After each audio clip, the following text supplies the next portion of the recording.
Welcome back to the Tech Talks Daily Podcast, a place where I interview tech leaders, CEOs, entrepreneurs, futurists, technologists, thought leaders, and even the occasional celebrity about how they are leveraging technology to transform their business. With the hyper-digitalisation of business, electronic signatures have now become a necessity. Contracts are such a crucial element of every business, and when overlooked, it can actually be detrimental, especially when it comes to renewal season. And as we feel the fallout of Brexit here in the UK, for example, businesses need to ensure their service agreements, employment contracts are all up to scratch. Or it could mean lost revenue and legal penalties. So with all this in mind, today I've invited Ronan Copeland from DocuSign onto the podcast, and he's going to discuss the present and future of digital contracts. And we're going to explore how artificial intelligence can be implemented to improve and augment workflows, freeing employees to focus on more strategic priorities. So buckle up and hold on tight, because I'm going to beam your ears all the way to Dublin so you can join me in conversation with Ronan about all this, and also why paper contracts are not only outdated, but increasingly being seen as dangerous for businesses. And we'll also explore the value of AI and automation when it comes to contract lifecycle management. So a massive warm welcome to the show. Can you tell the listeners a little about who you are and what you do? Sure thing. Good. Hello, Neil. Great to be on the show. Thank you for inviting me. My name is Ronan Copeland. I'm General Vice President and General Manager for DocuSign EMEA, and talking to you today from Dublin. Well, there's so many reasons I'm excited to get you on the podcast today, because I think the world has changed so much in the last 2 years. We all know how and why, but I'm curious, what changes have you seen around the adoption and indeed the acceptance of things like digital contracts? Yeah, absolutely. As you say, the world has changed fundamentally, hasn't it, over the last couple of years? And maybe to give you a high-level overview of what DocuSign does, we help organizations of all sizes, Neil, connect and automate how they prepare, sign, act, and manage on their agreements or their contracts. And we do this through what we call the DocuSign Agreement Cloud. One element of the Agreement Cloud is e-signature, which is the way that you would electronically sign on any device anywhere. And we have seen over the last 2 years a huge acceleration in the acceptance of, and indeed, I would say the expectation of, both customers and companies and organizations to be able to sign contracts digitally anywhere, on any device, at any time. And I think that acceleration has obviously come about in part because of the pandemic. And also, I think expectations of customers have changed. We all live in a mobile-first world now, don't we? And regardless of what interaction we're having or what engagement we're having with a vendor, a provider, a service of any kind, we want it mobile first, and we want to be able to access it from anywhere at any time. And I think those two trends have seen a massive acceleration in digitization generally, but also for us here at DocuSign specifically, that's what we've experienced over the last several years. And I think that's something we've all experienced, and we're all quite happy and familiar with signing electronic documents now. And I've had a few people on here from the legal industry as well, and I think that industry has traditionally been accused of being a little bit slow to adapt to technological change. But of course, now the clients and customers actually expect that, don't they? They absolutely do. And you're right. I mean, we've dealt with a lot of legal organizations, both law firms, but also legal leaders within organizations. And I think in the past, maybe unfairly, they've had a little bit of a reputation of being somewhat conservative. And I think the thing that has changed over the last couple of years is that the law has also changed to enable more and faster embracing of technology. And I'll give you an example of that. So we do quite a lot of work and have a lot of clients in the property sector. And that is an industry in the UK that we've been able to support and drive innovation with. I tell you, back in July of 2020, the HM Land Registry made the decision to change its regulations and for the first time allowed property deeds to be signed electronically. And since then, we've been working with leading law firms in the UK to adapt that technology and make it real. One such law firm is Hugh James, who took part in a pilot to complete the first property deal with what we call digital qualified electronic signature for the HM Land Registry. And that's the kind of innovation that we're seeing, both push and pull from that sector, that is really helping to make all our lives a lot easier and to help in that push on digitization that we talk about. And one of the reasons I was excited to get you on the podcast today was where we go from here and what's the next stage of this. So on that side of things, can you tell me a little bit more about how emerging technologies such as artificial intelligence can be implemented to improve and augment workflows and free employees to focus on more creative or strategic priorities, maybe? Yeah, absolutely. As DocuSign, I described the overall agreement cloud, as we call it. One other element of that agreement cloud is our AI capabilities. What they allow our customers to do, Neil, is to understand what's in their contracts and what their responsibilities and opportunities that may exist within those contracts. So an example of that is around the negotiation of a contract. It often is the most costly and time-sensitive and highest risk moment in any contract is when it's initially negotiated. And by using AI, such as what we offer here at DocuSign, customers are able to understand what's in those contracts, understand how they relate to other contracts, understand how they relate to regulations, for instance, and do that in a highly expedited manner. So it helps to accelerate not only the negotiation process, but also helps to de-risk that process and make sure that customers are seeing all potential in a contract, but also, as I say, minimizing risk associated with it. And that's a growing area. It's a nascent area, I would say, but it's gaining more mainstream acceptance now. We're talking with a lot of customers right now about how they do that. And I think, again, the pandemic has accelerated those conversations and is making this a priority conversation for a lot of legal leaders in industry today. And another thing I always try and do on this podcast is try and demystify some of those myths or even retire some of those myths once and for all. And I think whenever AI is brought up into the conversation, or certainly over the last few years, there's been somewhat of a myth that it's all about replacing people. And I've always thought that it's more about enhancing individuals' performance rather than replacing them. But is there still a fear factor when it comes to integrating AI in the workplace? And how are you seeing teams overcome that? And is that view changing that it's all about replacing people too? Yeah, I think, job displacement and AI, it's a big topic. Obviously, it's a societal one, but I do agree with you. I think there's a lot of unnecessary fear built around it. Change has been driving innovation for centuries. Go back to the horse and cart days. People were fearful of the introduction of the motor car was going to replace what was then an industry, right, of people who would provide services using horse and cart.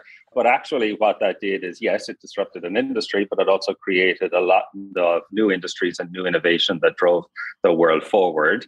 And I think in its own modest way, AI is going to do something similar. Yes, it will certainly change things. Yes, it will certainly has the potential to disrupt the way that we work today, but it also has great potential to unleash new opportunities and to enrich, I think, the work and the job of people today, but also to spawn new innovations and potentially new industries over the future as well.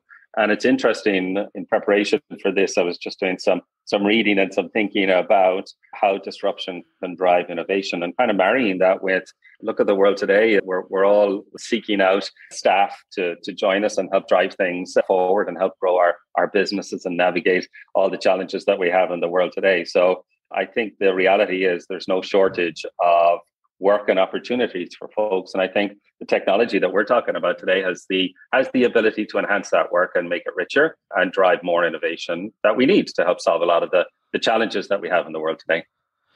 And it does feel like we've been dreaming of a paperless office for 20 plus years right now. And I'm curious, especially with the new focus on sustainability, etc. Do you think paper contracts are beginning to appear not only outdated, but dangerous for businesses? I think that, yeah, I would agree with that. I think certainly outdated when we talked earlier about all of us, you and I included, most likely, we all expect everything to be on our mobile devices. We don't want to have to deal with paper. We don't want to have to store that paper. We don't want to have to manage that. Multiply that many hundreds of thousands of times for any organization, which is doing that on a different scale and a different level. And you can understand the complexity, the cost associated with it, but also the risk associated with having things on paper stored away in a filing cabinet somewhere versus having it as a digital asset that you can use and leverage and gain insight and understanding from. So yes, I would agree absolutely that it's certainly an outdated mode. And a lot of companies are seeing the value in it, right? We work with a lot of organizations, one of which is a UK grocery delivery service called the Modern Milkman. And their mission, as it were, is to reduce plastic waste across the UK and beyond. And they're leveraging our technology to transform contract signing with their suppliers.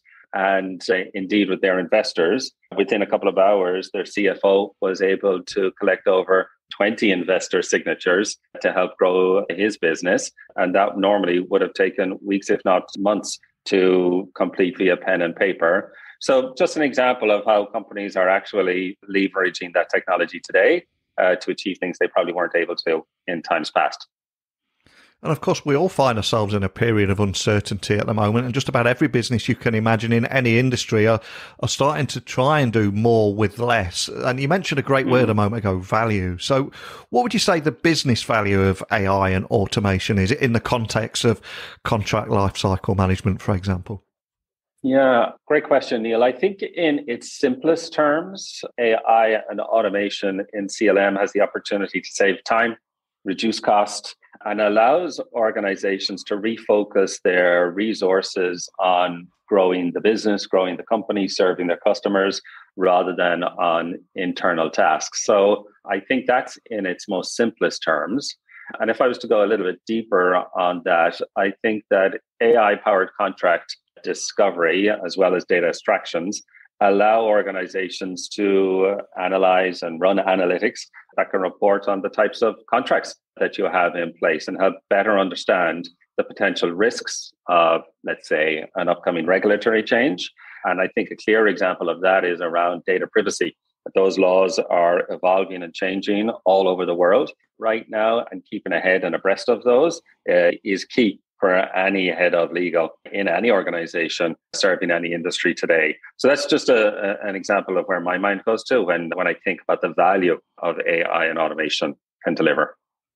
And again, if we was to dig a little bit deeper on that, for anyone that's listening, a business leader or decision maker anywhere in the world, how can they make the most of their contracts to protect profit margins and ultimately increase their chances of financial survival? Because that's what so many business leaders are facing right now, aren't they? Yeah, absolutely. And I think there's a few elements to that, Neil. I think in terms of their contracts, most business leaders are looking at ways to maximize the return from contracts on one hand, but at the other hand, they're also looking to minimize risk within those contracts as well. And I think on the first of those, so maximizing potential within those contracts, having the ability to be able to analyze contracts and seek out, as I said earlier, some opportunities within that is key. I think also capturing customers and serving your customers quickly in a digital first way that enables you to engage with that customer in an accelerated fashion, helps you to secure that customer, is key as well. So giving the customer what they want in terms of the level of service and how they want to engage with you in that mobile first world is key. And I think being able to do that is one element of it. And then the other element, as I say, is reducing cost, isolating and understanding where risk lies in your contracts, and removing that risk from the business and the attendant cost from it is key as well. So they're the two areas that I would look at. And again, I'll try and give you an example. Funding Circle, a name you're probably familiar with, is the UK's largest loan platform for SMBs, small to medium-sized enterprises. And their service, their technology, enables small businesses to apply for finance in an average of sub 10 minutes and lending decisions in just seconds. And by using our technology, we have been able to help them to digitalize fully their workflows and further reduce points of friction and providing seamless customer experience for their end customers. And what that's led to is that their customers can now be fully onboarded, apply for loans digitally using e-signature to remove any risk associated with what we call wet ink signatures, as well as verifying the identity of folks. Again, removes risk from the process, as well as accelerating it from a 2-day process into a 1-hour process. So there's an example of a forward-thinking organization using technology that's available today to minimize risk on one hand, but also to serve their customer and accelerate business on the other. Love that. And what I'd love now to do is to ask you to gaze into your virtual crystal ball now. I'm going to put you in the spot a little bit here, because many people see automation and the integration of machine learning and artificial intelligence, etc. Many people see that integration into our daily working lives as the frontier for the future of work. So my question to you is, how do you see these technologies reshaping the way we work in the years ahead? Yeah, I think there's so many challenges out in the world today that they can sometimes overshadow the opportunities as well that we have out there. I think one that's ever present in our minds right now is climate restoration and climate change that we're all experiencing, I think, across the world. And I think we're all looking for opportunities to use technology to help address problems like that. And at DocuSign, we've been able to partner with our customers and to help them achieve what they need to in terms of their environmental priorities. And using our technology is a very practical, pragmatic way to help customers achieve what they need to in terms of their environmental sustainability goals. And I think that's one way in which we can help people to address some of those challenges. And it's a very real way in which folks can use it today to help address some of those technologies or some of those challenges that exist today. And again, I think your question was, how are we seeing AI and machine learning in our daily working lives? Yeah. Every time we pick up the phone and open an app and use that, oftentimes, unbeknownst to ourselves, we're using machine learning and AI to get the result from our favorite apps or from our favorite services. So whether we know it or not, it's happening all around us today, and it's available to us today. And I think another phenomenon that we're seeing across the world is what we're describing as the work anywhere phenomenon. And that's where people want to work, sometimes in the office, sometimes at home, sometimes abroad. And being able to allow and enable folks to do that is again another service that we're able to provide folks and allow them to achieve that. Again, the world has changed a lot in a relatively short period of time. And this is what both employees and customers expect of the various organizations they deal with. So I think there's just a few examples in real life terms of how machine learning and AI are impacting our daily lives today, never mind in the future. 100% with you on that. And I cannot thank you enough for taking the time to sit down and share your insights with me. But before I let you go, I'm going to ask you to leave one other thing for everyone listening. Can you leave us with a book that has maybe inspired you, sparked new ways of thinking, or just a book that you would consider gifting anyone listening today, and we'll add it to our Amazon wish list? What would that be and why? Well, one suggestion I would offer up to you is Adam Grant. So Adam Grant, I'm sure you're familiar with him. He's relatively new to me, but he is a renowned speaker and author. And right now on my bedstand, I've got one of his book, which is all about how nonconformists can change the world. And that's a really interesting, anecdotal-driven read about how different thinking can shape the world and can shape new ideas. And that's been a really good read that I'm into right now.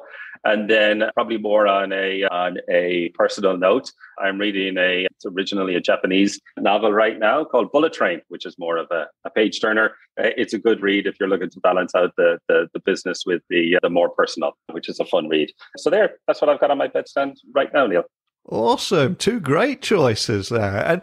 And before I let you go, for anyone listening just wanting to find out more information about the kind of work the kind of things we've talked about today, the role of DocuSign's playing there, and how they can keep in touch with maybe new improvements at DocuSign, etc., and things that you're exploring, what's the best starting point for things like that?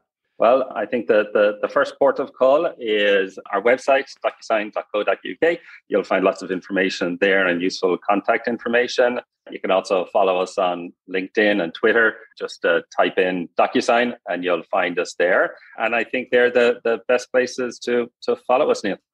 Fantastic. I think we covered so much in a short amount of time there, from how human-machine combo can be integrated into our work and the implications for everyday workflows and productivity, and how they're a great thing. And yes, there is still a fear factor in some circles, but as you said, I think we're overcoming that now. It's changing, and in some circles, paper contracts are increasingly feeling outdated for businesses. So I'd love to hear more about what the listeners think about everything we've talked about today, because it's something that impacts each and every one of us, whether we're in the office or in our personal lives. But more than anything, just a big thank you for sharing your story today, Ronan. And thank you for having me on. It's been good fun. Wow, I just love hearing more about how implementing client lifecycle management and AI-driven tools together make a business more agile. And it was great hearing real-world stories of how it can impact a business's bottom line, while also exploring, of course, the perception of artificial intelligence, how technology is developed, and how businesses can make the most of their contracts to protect their profit margins and ultimately increase their chances of financial survival. But most importantly, as you know, I'm very passionate about this, how the human and machine combination, when integrated into work, can transform everyday workflows and productivity. If you or your business need help with business blogs and thought leadership content for your leadership team, or you want help launching your own podcast and letting somebody else worry about editing audio files and uploading to Apple Podcasts, etc., you can find out more about how you can work with me by visiting my website, techblogwriter.co.uk. I always like to finish every episode by saying technology works best when it brings people together. And the fact that you tune in every single day further proves that point. So I hope you'll join me again tomorrow. But a big thank you for listening as always. And until next time, don't be a stranger.